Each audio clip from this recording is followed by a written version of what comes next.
ഒരാൾക്ക് നമ്മൾ വേണ്ടാന്ന് പറഞ്ഞ് നമ്മൾ ശല്യം കാരണം നമ്മളിപ്പോ ഒരു സൈക്കോ ആണെന്ന് വിചാരിക്കും. അപ്പൊ ഞാനെന്നല്ല എക്സ് ഓർ വൈ. അപ്പൊ ആ സൈക്കോ ഒരാൾക്ക് വേണ്ടി ഇങ്ങനെ ആഗ്രഹിക്കുമ്പോൾ മറ്റൊരാൾക്ക് എങ്ങനെയല്ല അത് വിട്ടുപോയത് രക്ഷപ്പെട്ടു എന്ന് വിശ്വസിക്കുന്ന ഒരാള് ലോ ഓഫ് അട്രാക്ഷൻ വഴി നമ്മൾ ഇങ്ങനെ ചെയ്തുകൊണ്ടിരിക്കും. അവർക്ക് മിസ് ചെയ്തിട്ട് നമ്മൾ തിരിച്ചു വരുന്ന പറയുന്നത്.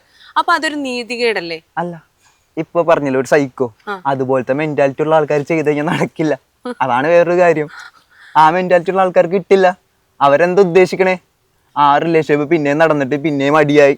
ആ ഒരു ഉദ്ദേശത്തോടു കൂടിയാണ് ചെയ്യണമെങ്കിൽ നടക്കില്ല.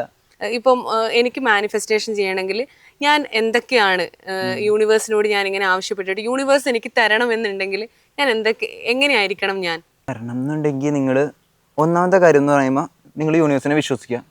രണ്ടാമത്തെ കാര്യം എന്ന് പറയുമ്പോൾ നിങ്ങൾക്ക് നിങ്ങളെ തന്നെ വിശ്വാസം വരാം. നമ്മളെ ഏറ്റവും കൂടുതൽ സ്നേഹിച്ചാലാണ് നമുക്ക് മറ്റുള്ളവർ നമ്മളെ സ്നേഹിക്കുള്ളൂ. അതുകൊണ്ട് നിങ്ങൾ ഫസ്റ്റ് നിങ്ങളെ സ്നേഹിക്കുക ആൻഡ് യൂണിവേഴ്സിനെ വിശ്വസിക്കുക. അതിനനുസരിച്ച് നിങ്ങൾ ചെയ്ത് കഴിഞ്ഞ് കഴിഞ്ഞാൽ എന്തായാലും റിസൾട്ട് ഉണ്ടാവും. റിസൾട്ട് കിട്ടും. ഏറ്റവും ടോപ്പ് കാര്യം എന്ന് പറഞ്ഞാൽ നമ്മളെ സ്നേഹിക്കുക. നമ്മളെ സ്നേഹിക്കുക.